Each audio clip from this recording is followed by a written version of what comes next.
The final boss is back.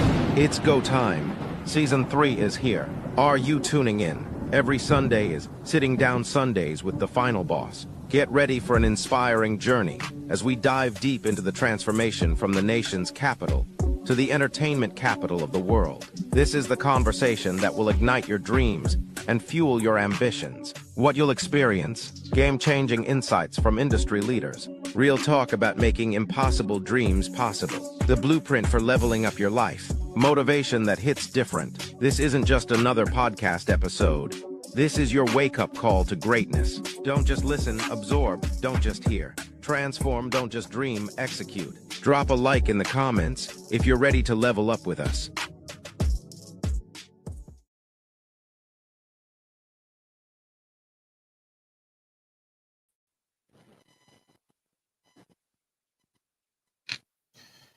Welcome to the Final Boss Podcast. The Final Boss Podcast. I'm a little dark. Brighten up the situation. Bright light. There we go. Let me do this again. Welcome to the Final Boss Podcast. Hey man, listen, I got a great show for you tonight. Look, this is episode number 132, man. 132. On our way to episode number 200. Boom. Yes, sir. Look, man, it's a lot going on. It is a lot going on. It's a lot going on, right? All these protests, man. Luckily, there aren't any riots, but it's a lot of protests. People are vocaling their opinions. They're angry. People are pissed. They're upset. Right? Well, if you're like me, and, I sit back and analyze everything, and I said to myself, so what happens after the protest? Like, what happens? Like, generally, seriously, like, what happens? I know sometimes things change and policies and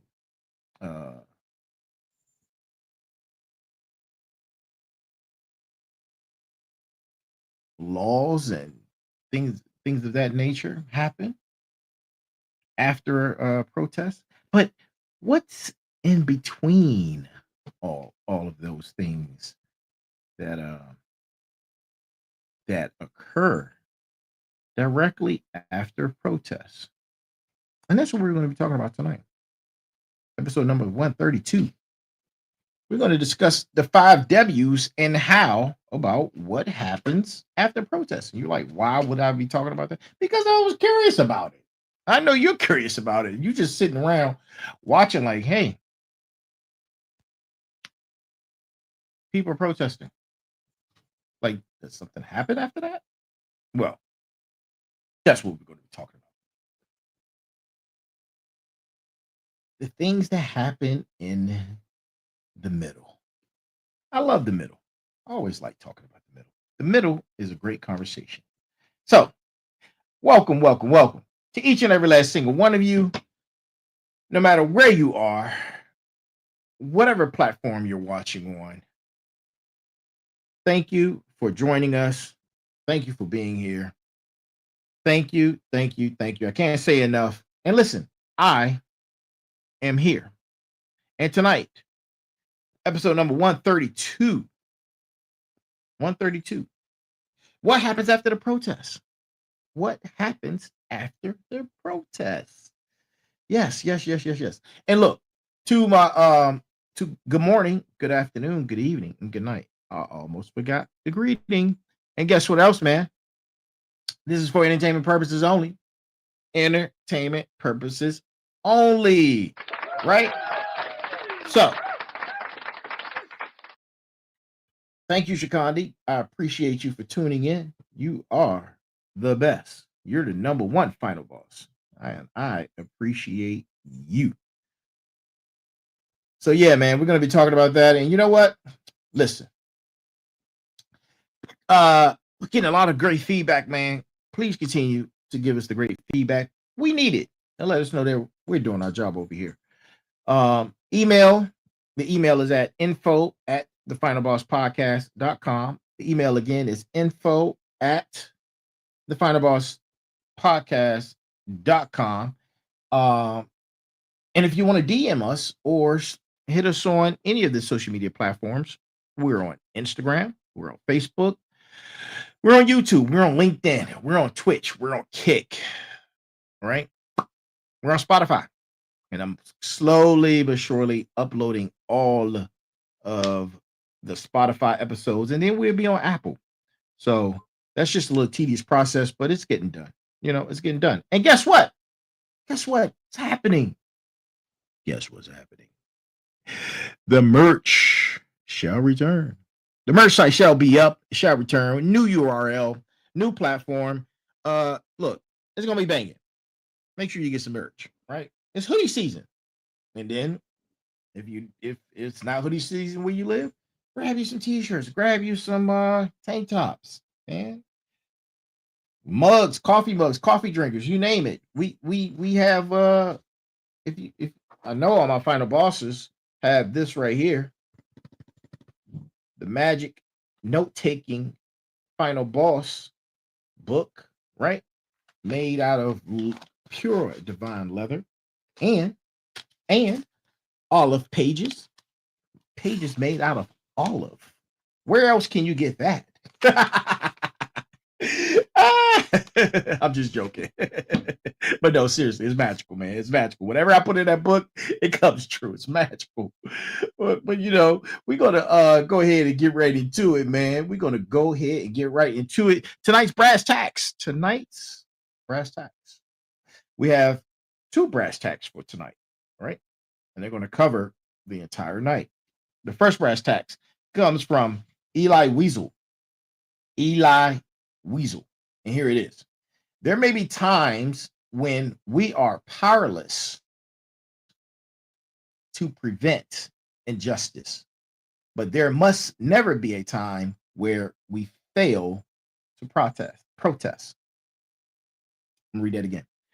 There may be times when we are powerless to prevent injustice, but there must never be a time when we fail to protest. That's the brass tacks. That's the first one, right? The second brass tacks comes from Ella Wheeler Wilcox, right? Take notes. Go find out who she is. To sin by silence when they should protest makes cowards out of men. And that right there, my friends, is the brass tacks of the evening. And we are going to get right into it. Yes, sir. Yes, sir. All right. Oops, that's too loud. Got it. Boom. Boom. So, to my final bosses, to my smarts, to my warriors, to my motivators, right? This is episode number 132. And today we are tackling something real. We're tackling something real, right? Something necessary. Because if I am thinking it, I know you thinking it as well. I know you thinking it, but I'm thinking it. Too easy, right? We don't live in a vacuum of just one thought. We're all having several different types of thoughts all the time. So today, this episode, and it's something that I've never heard anybody talk about. I've never heard anybody talk about this. And people are out here, they're in the streets, man. They're in the streets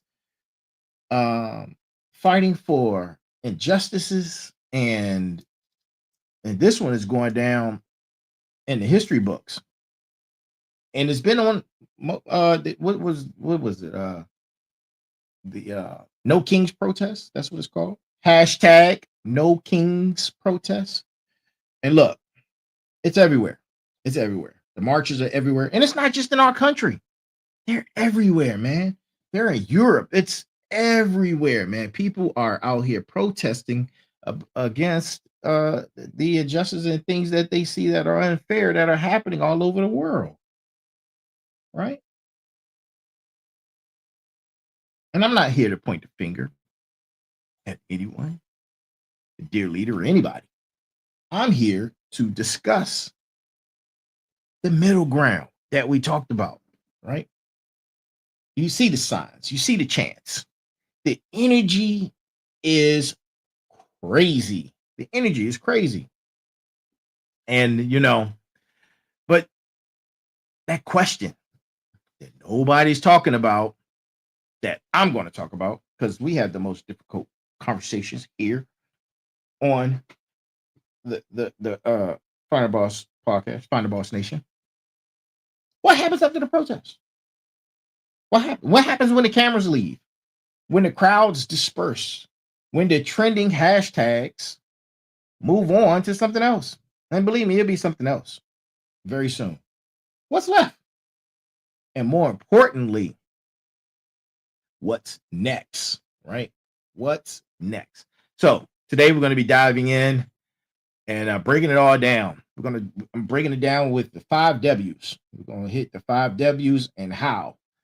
And if for those who don't know, I know my smarts, my motivators, my final bosses. I know you guys know what the 5 W's are, but for those who don't, we're going to talk about the who, what, when, where, why, and how. And we're looking at every single angle of this particular conversation. We're going to look at every single angle. We're going to be talking about the activists, the politicians, the media, the community, the opposition. We're bringing in facts, man, because that's what we do. We're bringing in the facts. We're bringing in perspectives. We're bringing in a conversation that needs to happen. So let's lock in, right? Click, click. Let's lock in. I don't have a lock-in sound, but I do have an evil laugh. Ooh. One more time.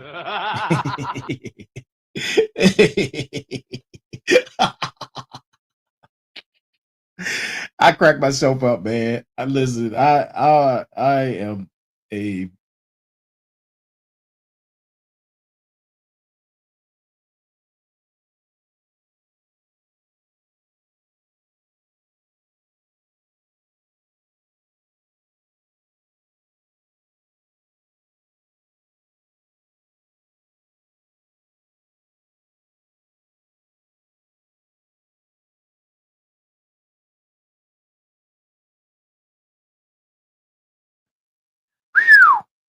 man. I lost you. First up, let's talk about who is involved after a protest ends, because protests don't exist in a vacuum. They don't exist in a vacuum. There are multiple players in these this game of protesting, right? There's the you have the protesters and you have the activists. And these are folks who show up, organize, they're the participants. They're the people who took time out of their lives to stand for something that they want to get a point across and protest.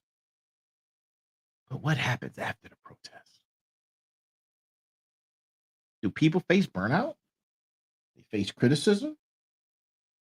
And do they face the question of, now what?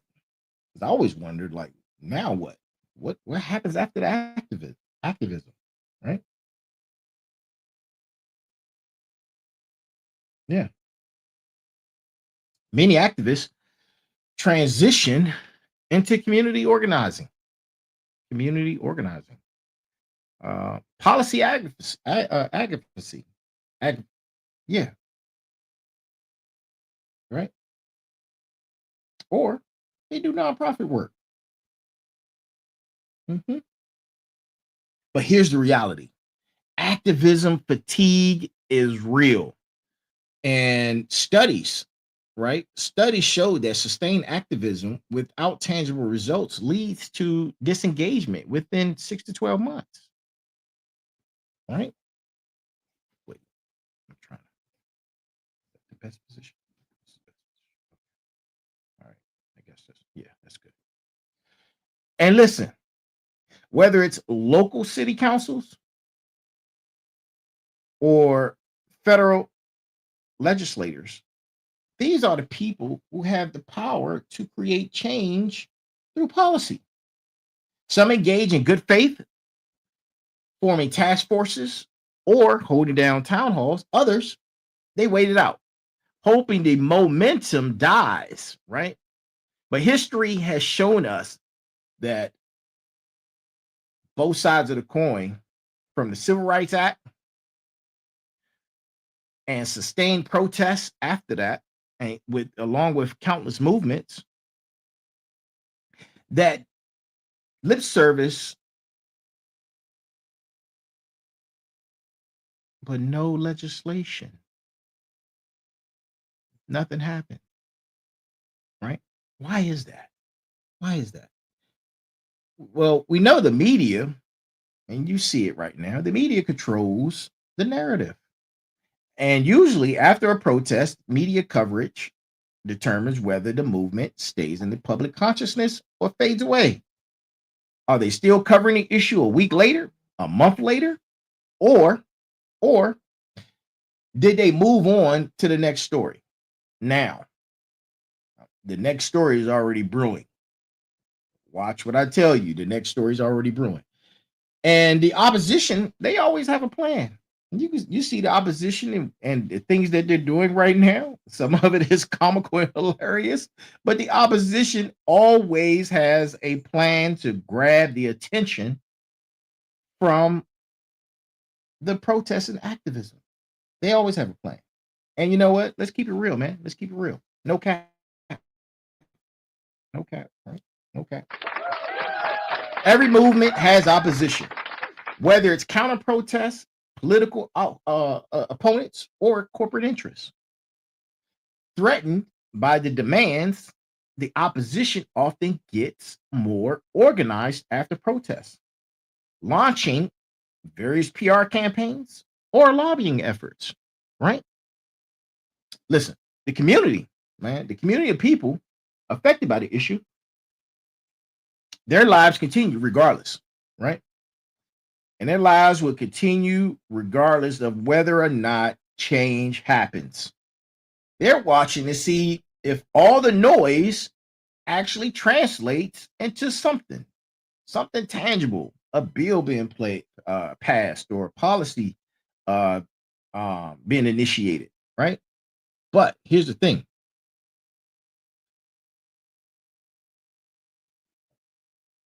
we smart enough to know that the talking, the protesting, the activism just alone doesn't cause change.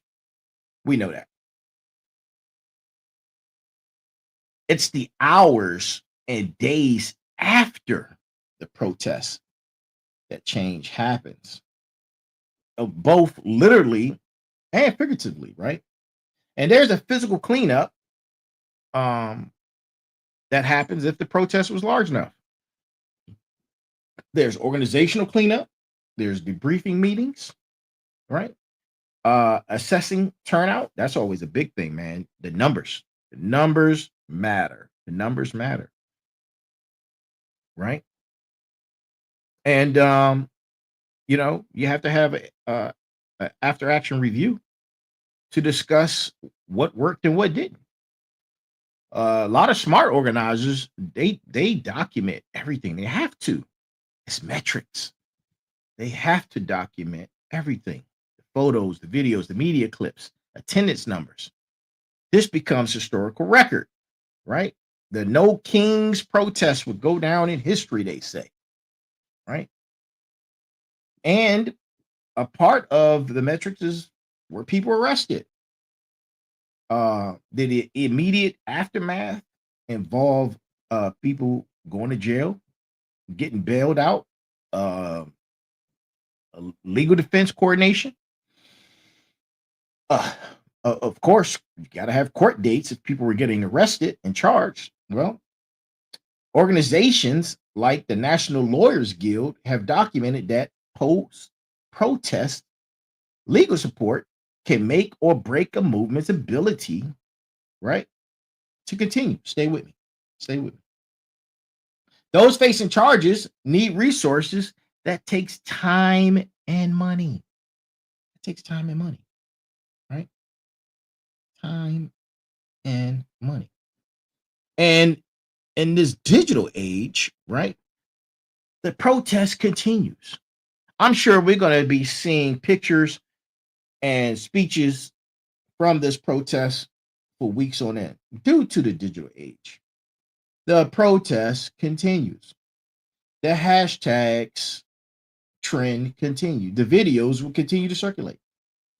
Debates happen in comment sections, right? Us against them against us. Who is us? Who is them? Right? I'm not taking a political stance. I'm just vocalizing the things that happen, right? And you know, the aftermath can actually amplify the message. Conversely, it could also get hijacked with misinformation, right? Because we're in the age of misinformation, man. Like I talk about that all the time. Misinformation. But you you know what? You sit back, you think to yourself, self, there's a lot of misinformation going on out here. But it's the nature of the game. And the algorithm doesn't care. Stay with me. Algorithm doesn't care. The algorithm doesn't care about the truth or the lie. It only cares about the engagement. It cares about what is going to move that needle. And this is where strategy gets formed at. And that's area right here. Because serious movements convene usually between 24 to 48 hours, right? And they sit down after their AAR and they discuss the next steps. What are the demands? What are the targets? What's the timeline? And without this, protests become performative rather than transformative. And you see that. You'll see a protest that looks like it's organized, but it's the aftermath. The aftermath of the protest is where the real action happens, right? Because I remember a few years ago, man, that there was a plethora of protests. Plethora. Yes. But no action. And you know, you like I said in the beginning of the conversation, we protest fatigue is real, right? You see it, and then you're like, I'm not watching this. Like all things, you get tired of it. That's what we do, you know.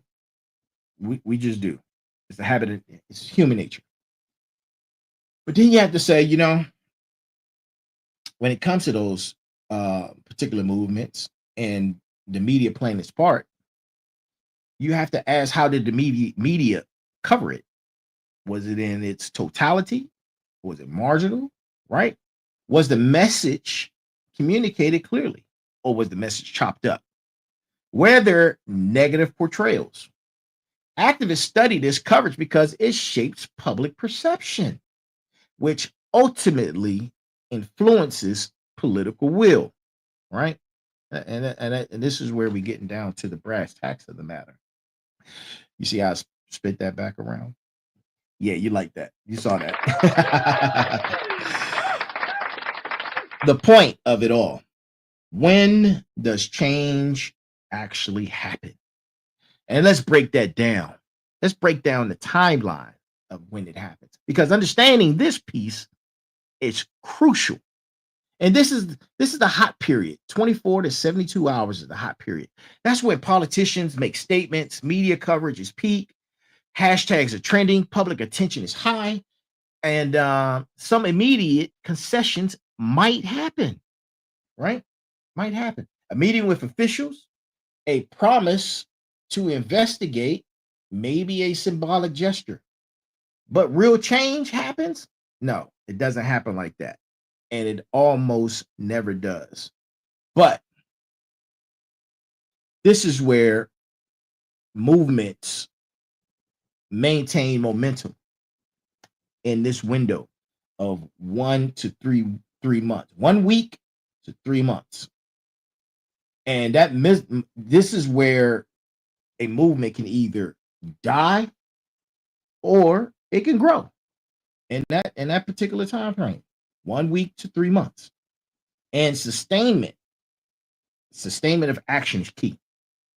And we're talking about follow-up protests, community meetings, petition drives, sit-ins at official offices. Historical data from movements like Black Lives Matter show that consistent action during this period determines long-term success. Now, if it gets past that 1 week to 3 month window, the next phase is the 3 month to a 2 year window, right? And this is where policy formation happens. Task forces out there report findings, legislation gets drafted, pilot programs launch. This is the bureaucratic slog that tests every movement's endurance. The civil rights movement took years of sustained pressure to achieve legislative victories. It wasn't just one march. It took years. The Occupy Wall Street, by contrast, lacked this sustained pressure and eventually dissipated despite massive initial turnout. Now, after that window, you have the window of the 2 years plus. Now, the 2 years plus movement creates systemic change. It operates on this particular timeline after the 2 years. New policies need implementation, monitoring, and refinement. Culture shifts happen gradually. The fight for marriage equality took decades, from Stonewall to nationwide legislation. That's the reality of transformational change. It takes time. It doesn't happen overnight. Some changes take generations. And people, listen, we're still fighting battles our grandparents fought. We're still fighting battles our grandparents' fought, right? Environmental movements are playing the longest game of all, trying to change systems that have existed for centuries. Now, you want to know where the aftermath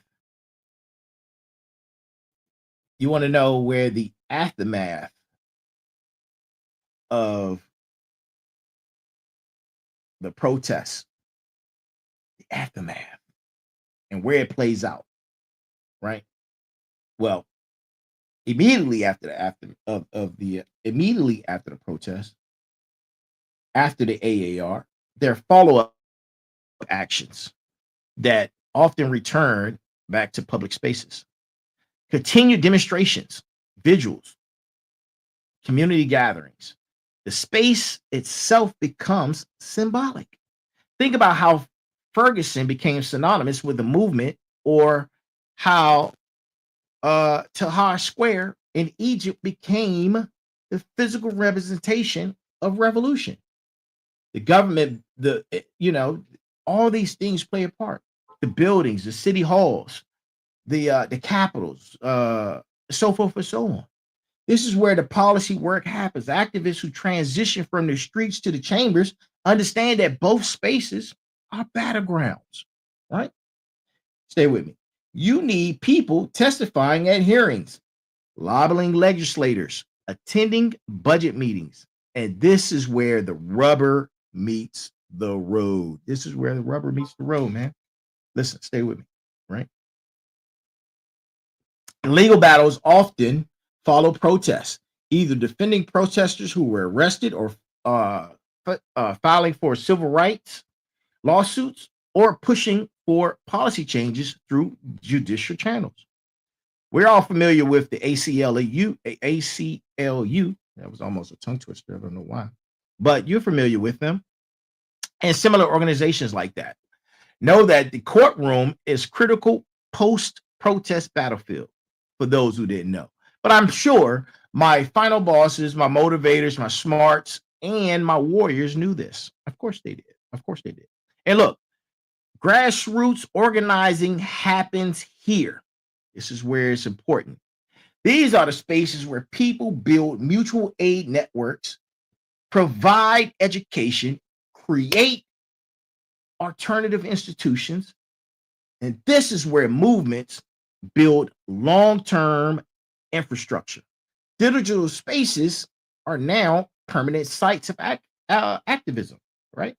Organizing continues on social media, in group chats, through email lists. The movement against police brutality used platforms like Twitter and Instagram to maintain momentum between physical gatherings. But there's a danger there too, man. And we know what it is. We all know what it is. Because digital activism can create the illusion of action without actual organizing. And that's a problem. That's a problem. But the battle, your particular activism narrative, this is where that happens, right? This is where it happens. Op-eds get written, interviews get conducted, documentaries get produced. Controlling the story, continuing the story is only the beginning of the strategy. And it's only a part of it, a small part. But you know, that's what's needed for the momentum to continue. Now let's dig into why, right? Why things happen the way they do after protests, right? Why momentum fades? Because energy is finite. People have jobs, families, responsibilities. Protest is disrupted by nature, and most people can't sustain disruption indefinitely. Additionally, without clear victories, people lose hope. This is why opposition often just waits for movements to die out, because they know if it doesn't hit all these these steps to continue the momentum, it's just going to fade away, right? But this is why what I'm about to tell you, why momentums of movements succeed. There's several factors to make this happen. Several factors. And one of those factors is having clear, achievable demands, being organized, leadership being organized, and continuing the pressure, sustained pressure with strategic escalation, right? Coalition building across different groups, being media savvy, and often time windows of political opportunity where public sentiment aligns with political feasibility, right? That's success. And that's how you keep a movement moving. And, you know, I just spoke about why some governments and political leaders don't respond because they just wait it out. They know that the momentum will eventually die on some of these protests, right? And they even have a name for it. It's some political calculus, right?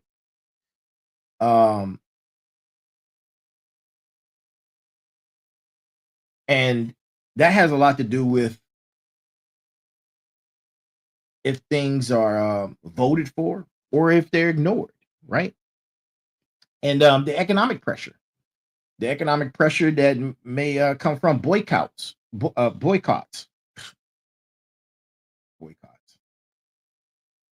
or disruption, right? If there are elections coming about, who's speaking for who? Is the media coverage sustained enough to force action? Governments respond to power, and power comes from organized people or organized money. I say all the time, man, those with the money get it done. Unfortunately, that's the state of the world we're in. And, you know, the public always lose interest. Yeah, it's a hot topic right now. It's trending. The hashtags is popping, and uh, we're in an echo chamber. Everybody is regurgitating the same political viewpoints or the different stances out there. Everybody's just regurgitating, and it's all in the echo chamber. That's why I wanted to talk about the why, the 5 W's. That's why I wanted to talk about the 5 W's. So we won't be inside the echo chamber, but we're still talking about the particular topic of what's trending right now, which is the No Kings protest. And you know, the public always loses attention, right? And the public and attention is the most finite resource in modern society. That's why we have social media, right? And the media cycles this information super fast, right? Stay with me. News crisis always emerging. We got 3-1 Atlas be here soon. That's traveling throughout the different news cycles, right? We don't know what it is. They're not telling us what it is. I don't want to get into all that. But listen, people who experience outrage often experience outrage fatigue. And psychologically, we as humans struggle to maintain high emotional intensity over extended periods. We just do. Movements must understand. My cat is going crazy. Movements must understand and plan accordingly to this because it's all about attention. It's all about attention. And what is attention? Attention is marketing, right? And what is marketing? Marketing is dollars. So you have to have a clear understanding of what's keeping these things and this momentum going, right? Because systems are designed to maintain themselves. Institutions resist change because change threatens existing power structures. There are entire industries built around the status quo, right? You just have to follow the money. I say all the time, follow the money. Follow the money. Follow the money, people. Follow the money. And you'll understand why meaningful change faces so much resistance. How does and look,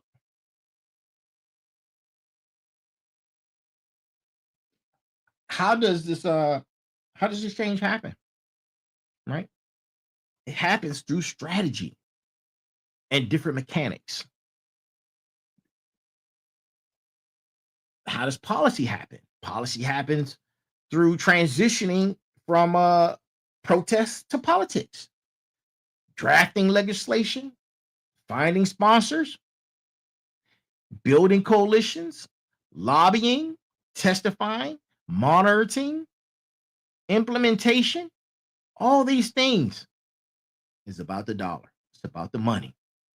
It's unglamorous. It's unglamorous work, man. It's hard work, right? But it is absolutely necessary. Absolutely necessary. The Americans with Disabilities Act. Hey, I'm a disabled veteran, so I'm speaking from this standpoint. The Americans with Disability Act came from sustained organizing that went far beyond protests. And you wonder why? It's money. It's all about money.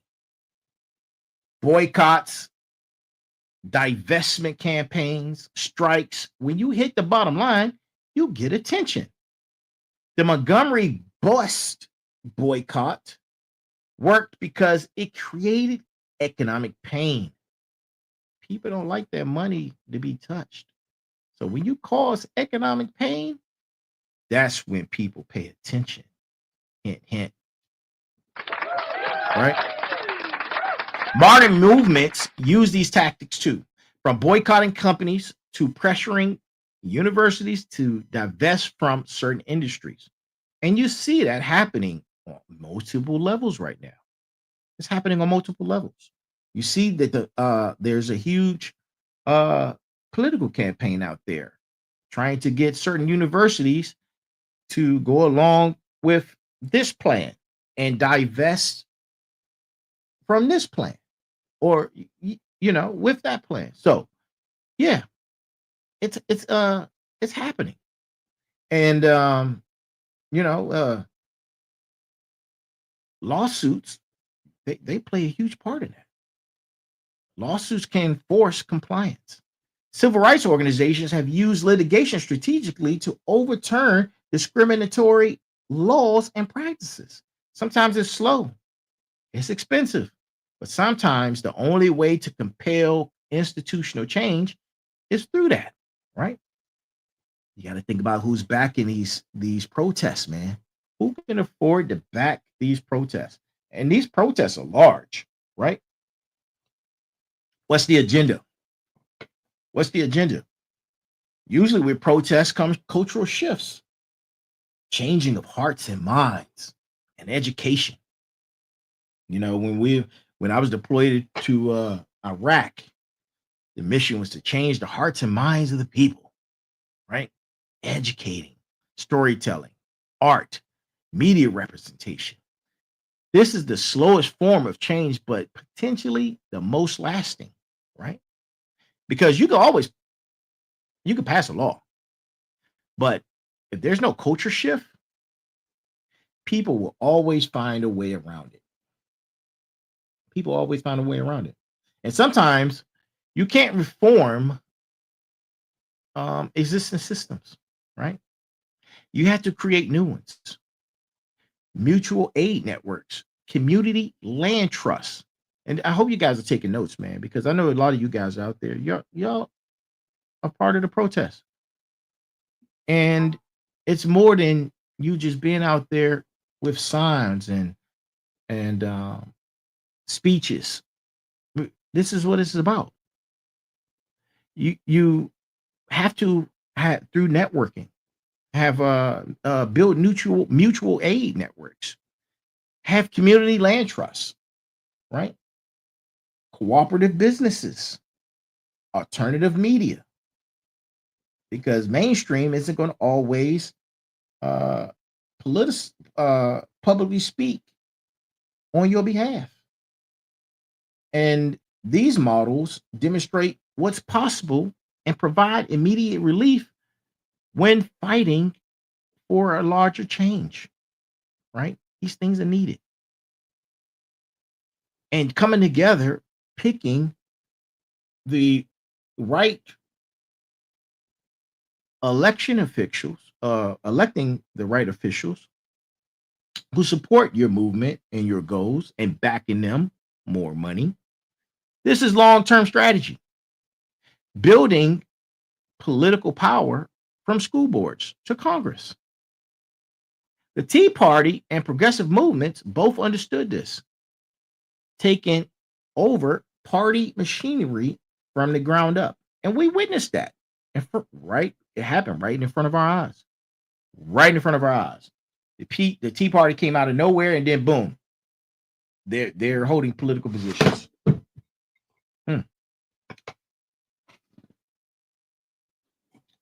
me do that.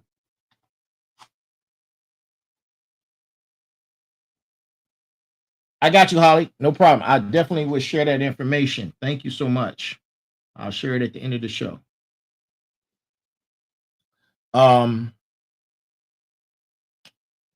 For those who don't know, let's look at the civil rights movement, right? From the 1950s to 1960s.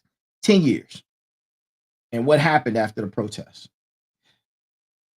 The Montgomery bus boycott lasted from 1955 to 1956. The protest lasted 381 days. And after it ended with a legal victory. Legal victory. Activists didn't go home. They formed the Southern Christian Leadership Conference, creating institutional infrastructure. They planned the next campaigns. They trained activists. They built a movement apparatus that could sustain multi-year struggle. And then continued, right? Continued on. Now we're talking the March on Washington, 1963. The march was powerful and symbolic, but the real work came afterwards. Civil rights leaders met with the president. They met with President Kennedy. They met with President Johnson. They lobbied Congress relentlessly. They coordinated with sympathetic lawyers, and the Civil Rights Act came into fruition in 1964. And then after that, the Voting Rights Act of 1965 came about. Through sustained pressure combined with strategic political maneuvering, right? What made the civil rights movement succeed was organization. Churches provided meeting spaces and financial support. NAACP provided legal expertise. The SNCC provided youth energy and frontline activism. The SCLC provided coordinated strategy. Each organization had a role. This wasn't spontaneous. It was planned. It was methodical. And these are the things that you don't see. And playing in that, the long game. The long game, that's important. Even after all of the legislative victories, the work continued. Implementation, enforcement, fighting backlash, defending gains, expanding rights. The movement understood that winning laws was just the beginning, right? And there were lessons learned through that. Some of the lessons were clear demands, sustained organization, multiple tactics, coalition building, media strategy, willingness to play the long game. And those elements turned protests into transformation. All right. Now,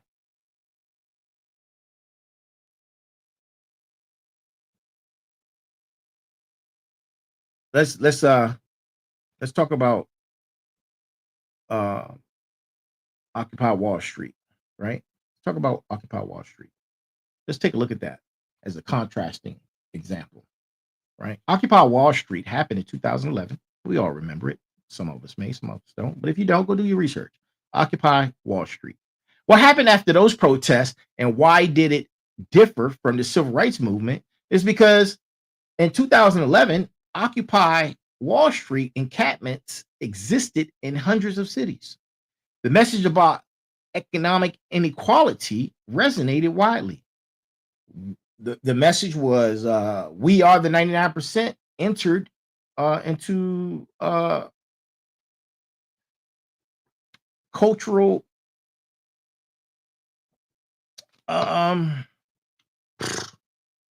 cultural lexicon, right? The media coverage was extensive, right? But not even 6 months later, in 2012, most encampments were cleared. The movement fragmented. There were no clear demands that could be legislated. The deliberately non-historical hierarchical structure made sustained organization difficult. As winter came and the encampments were dismantled, there was no clear next phase. That's why that movement died. But it did achieve something. It changed the conversation about economic inequality, including what Bernie Sanders' presidential campaigns were all about. It spawned various offshoots like strike debt, right? Stay with me. And it trained a generation of activists.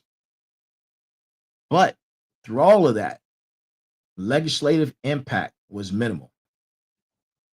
There were no clear demands, which meant nothing concrete to pressure politicians about.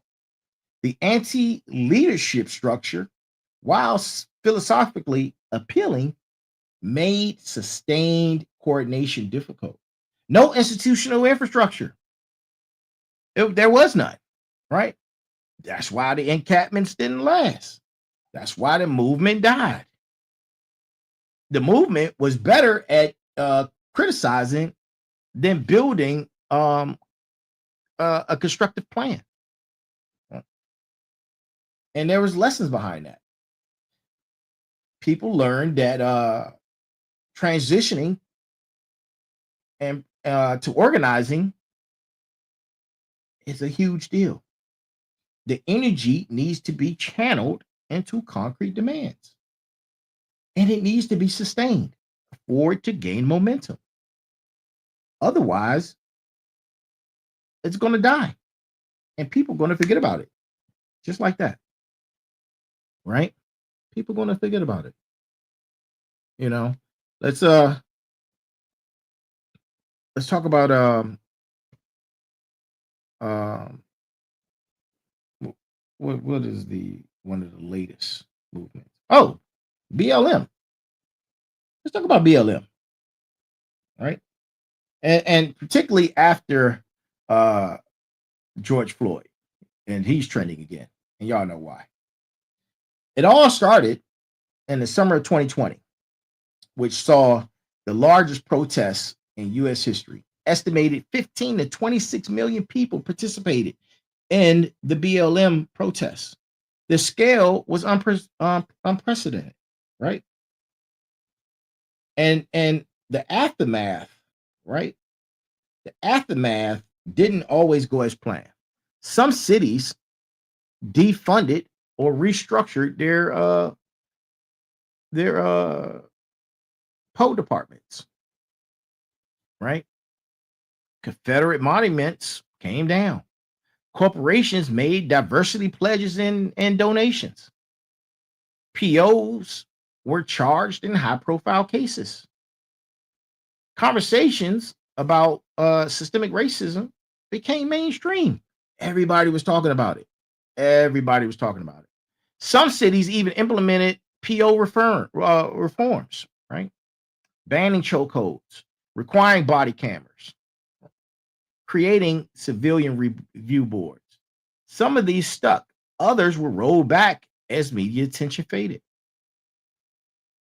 Minneapolis voters rejected a measure to replace their PO department, showing the complexity of translating protest energy into policy change. And there was a backlash. Of course. A strong counter movement emerged.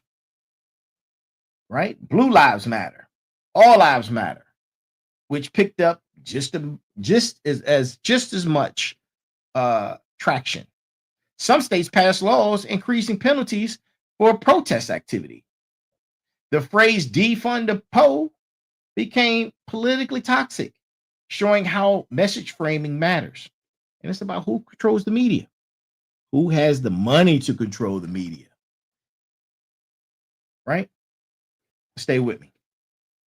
The movement continues, but with less mainstream visibility. Local organizing persists in many cities. Some policy changes remain. Cultural impact was significant. However, how we talk about race and policing shifted, but comprehensive federal reform failed in Congress, showing the limits of even massive protest movements. I'm telling you, man, it's all about the funding. And what did we learn from it? What did we learn from it?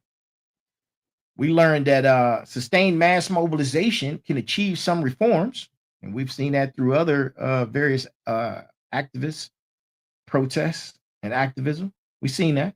Cultural impact can be significant. We also saw that. But translating protests into comprehensive policy change remains challenging without sustained pressure and political strategy. There's dollars and cents, people. Dollars and cents. And the media always plays a role. And it's all about, and the media is for hire. If you don't know the media is for hire, man, listen, the media is for hire. Who can pay the most, right? And their role in what happens after the protest is huge, because what they're doing is often overlooked, right? We know that the media moves fast. Protests dominate headlines for days, but then comes the next crisis, the next outrage, the next spectacle.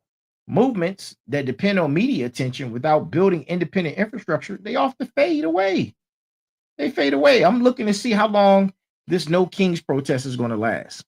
Although it's global, if it doesn't have the infrastructure and the planning and the funding, we're going to see what happens. And I'm watching and I'm paying attention. I hope you, as Final Bosses, smarts, warriors, and motivators, are paying attention too, because how media protests are framed matters enormously. Are protesters portrayed as activists or agitators? Or the T word that I'm not going to say.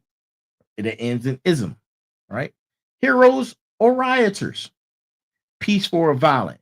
These frames shape public opinion, which shapes political will. After the initial protests, narrative battles intensify. Opposition groups launch counter narratives, and this is why media strategy is essential, right? Platforms allow movements to control their own narrative and organize efficiently, but algorithms prioritize engagements over accuracy. Misinformation spreads fast. These echo chambers that I'm always talking about, they're everywhere. They're always forming. And the platform companies that can deplatform movements, they're out there too. And it happens. And it happens all the time.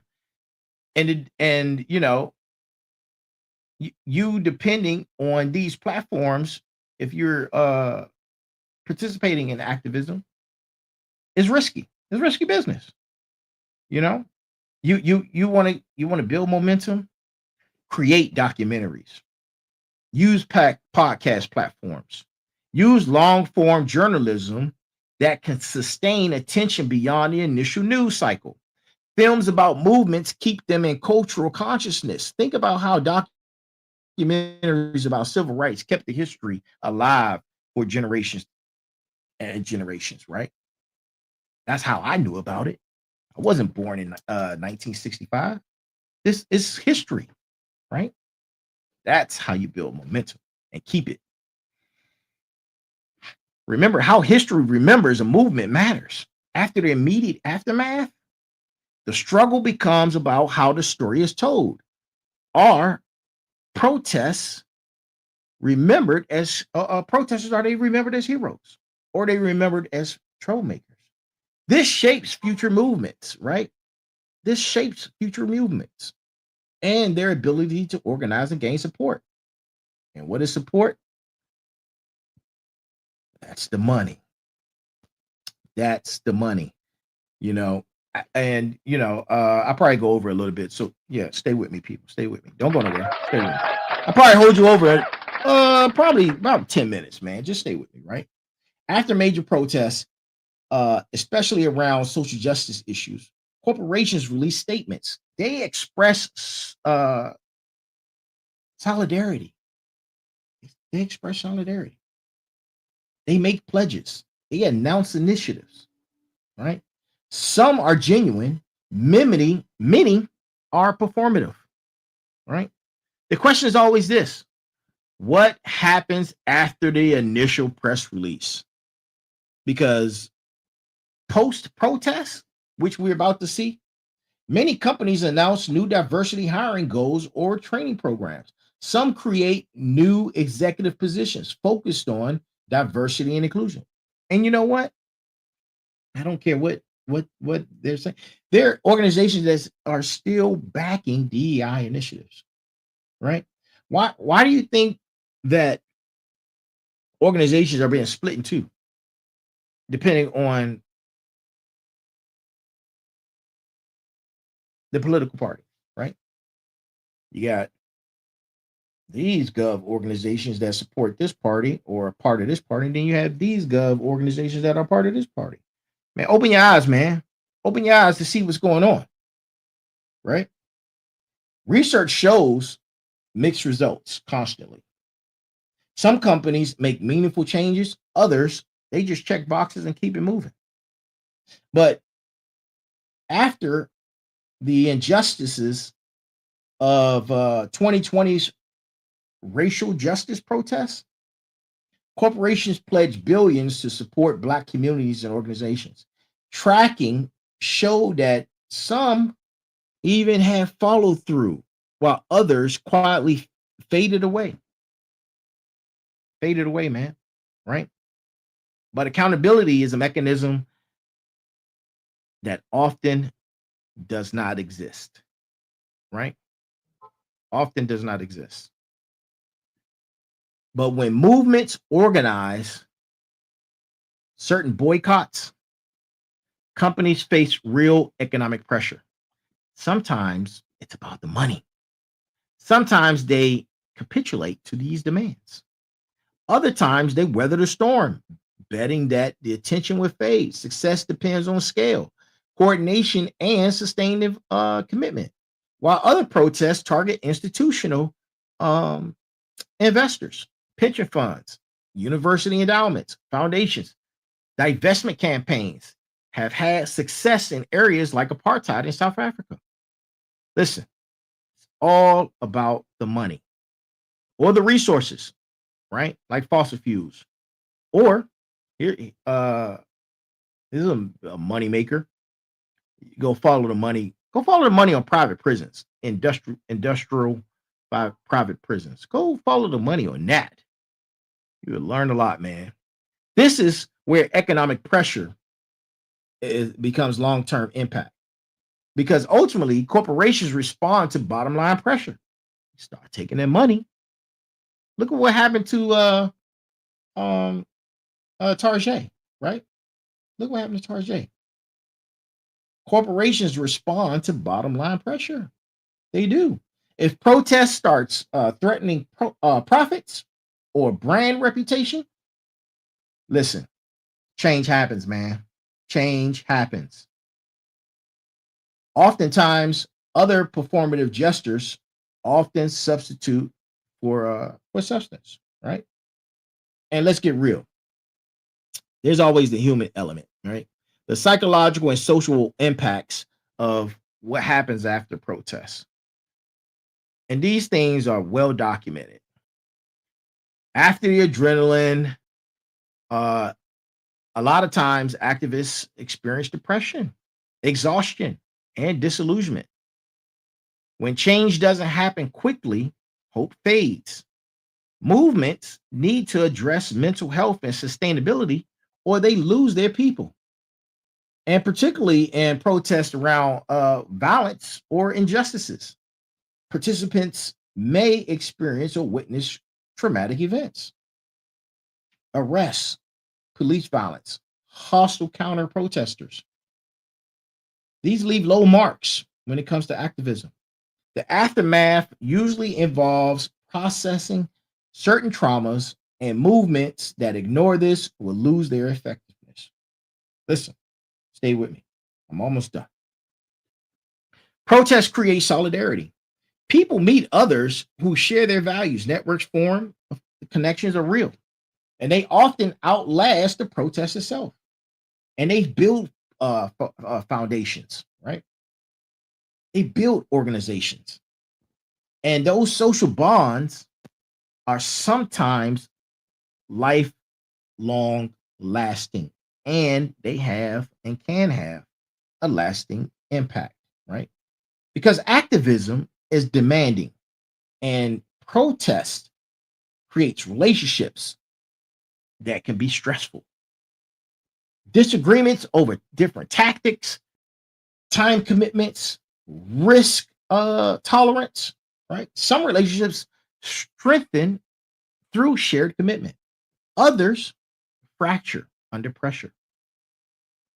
It's like everything else. And many people who participate in protests undergo identity shifts. They start seeing themselves as activists, as part of a movement. And this can be empowering, but it also can be isolating. if others don't agree with what you stand on, right? Or what you stand on support. And protest participants sometimes become more radical. We've seen that throughout history. Seeing a system as unrepairable, or they can see it from a moderate perspective, recognizing the complexity and seeking incremental change, right? Both trajectories are common, and the movement must navigate this diversity. And perhaps the biggest psychological outcome is where people land on this spectrum.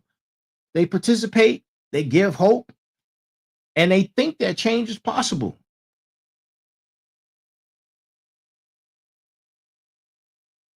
Or on the flip side, they believe that nothing ever changes. But we see things that change, right? And this all determines on how people stay engaged, right? Or disengaged. And, through this entire episode, man, everything we've discussed, from building a activist platform for long term, we talked about what it looks like. We talked about how movements sustain themselves after the protest. We talked about creating organizations that can outlast individual campaigns, right? You do that by starting a 501c3 nonprofit, right? For education and service. You do that by starting a 501c4 for lobbying and advocacy. PACs for electoral work. Each serves a function in the ecosystem of change. You identify your leaders, you train new ones, and it's a continuous thing. Movements die when they depend on charismatic individuals without building benchmarks and strength. Training programs, mentorship, clear pathways for leadership. These ensure sustainability. Fundraising infrastructure, money is needed. Gotta have that cash. You gotta have that cash, right? Have people pay memberships and pay into membership dues, right?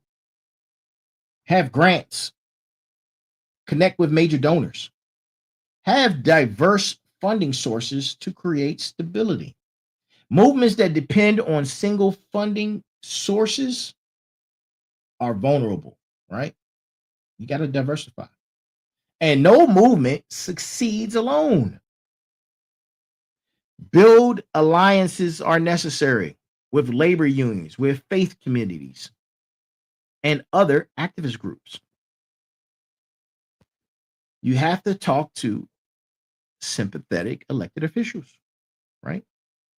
Build coalition politics. This thing is complex, but it's necessary if you're trying to build power. And you have to be in it to play the long game. This isn't something that this isn't about the short game. This isn't about Occupy Wall Street. This is the long game. The long game in politics. You run candidates, you build political infrastructure, you take over party machinery, school boards to Congress. Every level matters. Every level matters. From school boards to Congress, every level matters. It's like building a pyramid, brick by brick, right? Political power is necessary for legislative change. You have to build the world you want to see. You have to have mutual aid networks, cooperative economies and economics, community land trusts. I mentioned that earlier, right? These provide immediate benefits while demonstrating alternatives to existing systems. Stay with me. I'm almost done. Almost done. Give me 2 minutes. When it comes to cultural changes, you have to support these artists, these writers, musicians, filmmakers who tell the movement story. The culture shapes consciousness, which shapes politics, right? And you have to invest in these cultural productions. You have to. You want to see the movement? You have to do these things, right? And then everything is metrics. You track what works. You assess the outcomes. You learn from the failures, right? And you adapt. You have to adapt because too many movements repeat tactics without evaluating effectiveness. And don't think that because you have a movement and your movement has traction and momentum, don't think that the opposition is doing the same thing. You have to outlast the opposition. You have to out-tact the opposition, right? And then you build and rest. You celebrate the micro wins, the small victories. You support each other when possible, like this journey in this community and the Final Boss Nation, right? Because burnout is real and activists get burned out all the time. If they can't sustain the movement, they get burned out, right? And then they're off to the next one. They get burned out again. They don't have a plan. And with a plan comes funding. With funding comes marketing. With marketing comes money. With money becomes voices. This is how you move forward. You have to think of beyond your own involvement because it's bigger than you. It's bigger than you. You have to think about the next generation, right? These acts and movements that happened in the 60s, we're still fighting for today. This is generational, right? Write it down. Create metrics. Document the history. Document the lessons learned. Build the movements that outlast you as an individual, right? And listen, to my motivators, to my warriors, to my final bosses, to my smarts, Final Boss Nation. We covered a lot tonight, right? Almost done. And I'm gonna bring it on home for everyone, right? Because what happens after the protests, the real answer is it depends. It depends on organization, strategy, sustained commitment, resource mobilization, commitment, resource coalition building, and a host of a million other factors. But one thing is certain, the protest itself is never the end point. It's just the beginning. It's a tactic. It's a moment. It's a catalyst to something bigger. What matters is what happens next. History shows us that transformation requires sustained effort beyond any single day of action. The protests that we remember are that are successful, to include the civil rights movement, labor movements, women's movement, they all involved years, if not decades, of organizing. Organizing even when the cameras left, right? Organize even when it's not the hot topic or it's not trending, right? And to each and every last single one of you out there right now who's watching, look, I have to give you a call to action. This is what we do on the Final Boss Nation. I have to give you a call to action. And here's my call to action to you. If you ever participated in a protest and wondered, now what? The answer is organizing.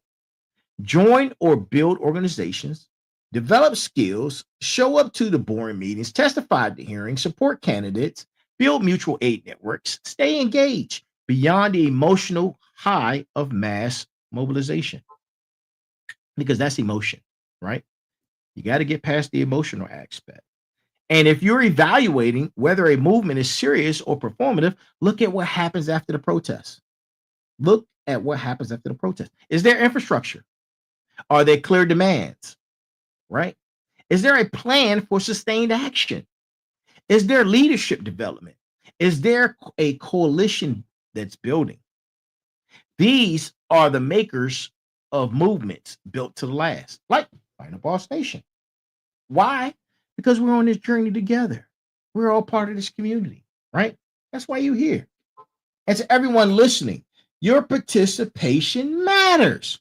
The systems we're fighting to change are powerful and entrenched. They're trying to outlast you, but they're not invincible. Every major social transformation in history came from organized people demanding better and refusing to give up. The protest gets the attention, the organizing gets the results. I'm going to say that again. The protest gets the attention, but the organizing gets the results. And that's bars. Listen, this has been episode number 132, right? I am the final boss, and I am here, right? Reminding you, stay locked in, stay organized, stay fighting, because we're all trying to beat who? The final boss. We're trying to beat some systemic injustice. And the fight doesn't end when the march is over. The fight doesn't end when the march is over. You have to continue to fight. You have to continue to move forward. You have to make sure you have a plan in place. That's the most important part. Making sure you have a plan in place. And making sure that that plan supersedes your involvement. Because it's bigger than you. And my friends, let that marinate in your spine. And remember, there's always a heavy pain that comes with discipline, but the pain of regret is even heavier. This has been episode number 132, Final Boss Podcast. And I am here. I am here. And to each and every last single one of you, thank you for joining us. Make sure you have good morning, good afternoon, good evening, and good night. Be balanced, be equal, and be smart. Oh, and before I go, I would like to share with my audience, right? I'd like to share with you guys something. Right? This is to my federal employees who have been affected by the government shutdown, right? I want to help you out with something, right? A lot of us are pet owners. I'm a pet owner, and this is why this stood out to me. And thanks to Holly for bringing this to my attention, and I'm bringing it to the show tonight. There are free pet supplies to help you ensure your pets stay healthy or with families during these challenging times, right? And for the DMV area, go to 3300 Falls Road, Baltimore, Maryland, next Sunday, October 26th, between the times of 12 and 2 p.m. They will have doggy kibble, crates for your pets, cat trees, scratching posts, cat litter, and grooming supplies, and other miscellaneous pet supplies. No sign up is required. And they're doing this while supplies last. All you have to do is show your federal ID or a recent pay stub to be eligible for to participate in this particular program. And it's going down October 26th from 12 to 2, 3300 Falls Road, Baltimore, Maryland. It's a little tidbit. It's something that may help for those who are in need. Because if you have pets, they need as well. And that's our show for tonight. And thank you guys for tuning in. Sorry I went over a little bit, but It's necessary. And with that, I bid you adieu. You have a great night, and I will see you again tomorrow night for a Motivation Monday. And then again for Tech Tuesday. And then again for a special guest Thursday.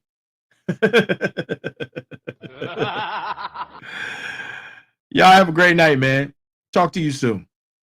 Have a good one.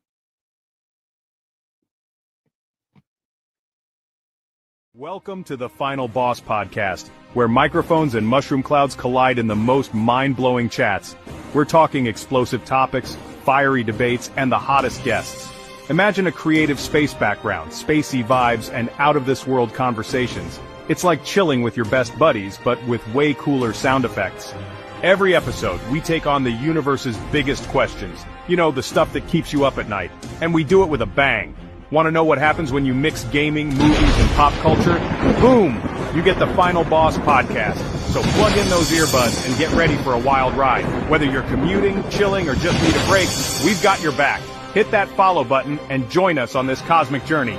Trust me, you don't want to miss these explosive chats. Catch the Final Boss Podcast now, where every episode is a blast. Stay tuned and stay awesome. Final Boss Podcast, bringing the boom to